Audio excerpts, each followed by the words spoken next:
இன்றைக்கி சம்மரில் பார்த்தீங்கன்னா பொதுவாக நம்ம எல்லாருக்குமே நார்மலாக நல்லா இருக்கிறவங்களுக்கே பார்த்தீங்கன்னா வந்து இப்போ GFRன்னு சொல்லுவாங்க.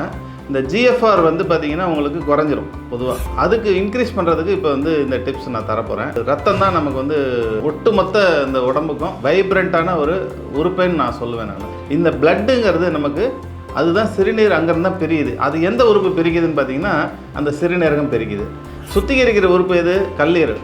அப்போ இதில் வந்து பார்த்திங்கன்னா நம்ம இந்த மாதிரி தண்ணி குடிக்கிறோம் பார்த்தீங்களா, இந்த தண்ணியில் நாங்கள் வந்து ஒரு பானத்தை கலக்க சொல்கிறோம்.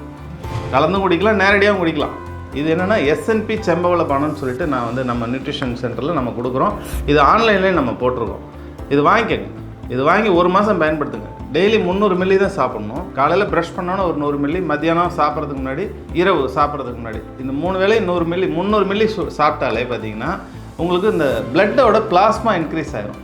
பிளாஸ்மா இன்க்ரீஸ் ஆனதுனால ரத்தம் வந்து வடிகட்டுறதுக்கு, சுத்திகரிக்கிறதுக்கு இதெல்லாம் கல்லீரலுக்கு ஈஸியாக இருக்கும். உங்களுக்கு ஆத்தென்டிக் சூப்பர் ஃபுட்டு நம்ம செம்பவள பானங்கிறத மகிழ்ச்சியோடு தெரிவித்துக்கொள்கிறேன் நண்பர்களே. தேங்க்யூ.